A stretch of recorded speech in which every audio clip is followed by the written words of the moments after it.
Face à l'asymétrie de combat que mène l'armée togolaise contre la nébuleuse terroriste, l'armée avait décidé de brûler tout au long de la frontière entre le Togo et le Burkina Faso afin d'éviter toute forme de camouflage. Mais aujourd'hui, avec le recul, les choses telles que promises ne sont pas arrivées de façon positive dans cette partie du territoire togolais. Ils arrivent généralement dans la nuit, munis des épées pour égorger les pauvres populations dans plusieurs villages. Une stratégie de plus en plus mise en œuvre dans plusieurs villages. On l'a vu à Djoato, on l'a vu en Ali. Aujourd'hui, on le voit aussi dans d'autres villages. Ces groupes extrémistes connaissent bien les localités qu'ils traversent généralement dans la tombée de la nuit, alors que les militaires ne sont plus au poste dans ces localités pour perpétrer leurs actions et écumer ces localités au fin de contrôler ces zones. L'objectif étant de contraindre les populations par la peur et la panique afin qu'ils quittent les zones pour qu'ils les occupent. Selon plusieurs sources, dans les premières batailles, ils avaient promis qu'ils passeraient mettre la main sur les populations civiles qui auraient accepté de collaborer avec l'armée. C'est ainsi que dans plusieurs localités, ils sont d'abord passés pour exécuter des individus qui avaient prêté du renseignement à l'armée.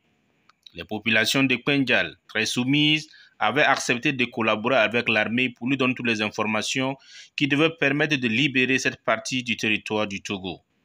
Mais depuis un moment, les groupes armés extrémistes s'en sont pris à ces hommes, ces femmes volontaires qui ont décidé de collaborer avec l'armée pour donner les informations et libérer leur village. Mais contre toute attente, ces groupes armés ont décidé de s'attaquer à eux. Ils arrivent comme ça dans la nuit, dans certaines localités, ils tuent des pères et des mères, ils tuent des voisins, ceux qui sont témoins, et ils s'en vont, laissant des corps sans vie dans la journée. Une difficulté que pour l'armée togolaise aujourd'hui, qui doit normalement collaborer avec la population et qui a besoin de la contribution des populations locales pour mener à bout ce combat contre l'idée terroriste. La guerre prend une autre ampleur. L'ampleur des conquêtes des territoires par des mines antipersonnelles, mais surtout par des armes blanches, dirigées contre les populations civiles, sans que l'armée ne s'en rende compte, qui au bout du compte arrivent et ne tombent que sur des corps sans vie.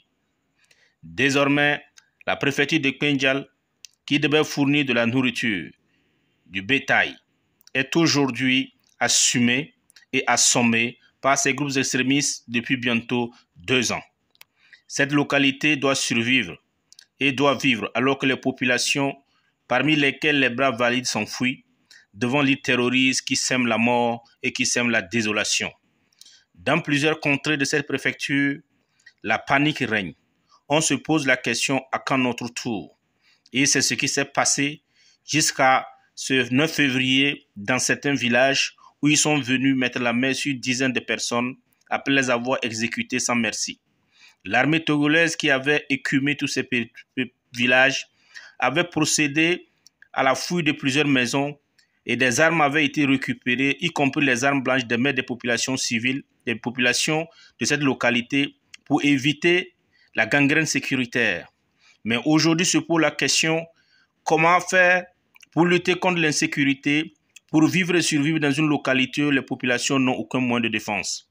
Voilà l'interrogation à laquelle sont soumis une grande partie de la population de Kpenjal, qui doit normalement apprendre à vivre, mais aussi apprendre à lutter. Les terroristes qui savent ce qui se passe dans ces localités savent également que les populations n'ont aucun moyen de défense. Alors ils arrivent, ils opèrent. Au cœur de ces villages souvent éloignés des centres-villes de la préfecture de Kpenjal, vivent encore des populations qui résistent. Entre la peur et les lendemains incertains, ces populations ont décidé de résister et de vivre.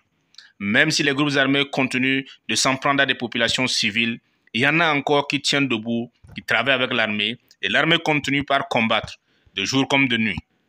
Mais vu la nature du conflit, vu la nature des combattants qui sont de nature asymétrique, il est de plus en plus compliqué pour les militaires de pouvoir prévoir tout ce qui se passe dans toutes ces parties du territoire national et de pouvoir les défendre, alors que les populations civiles doivent vivre ou doivent fuir.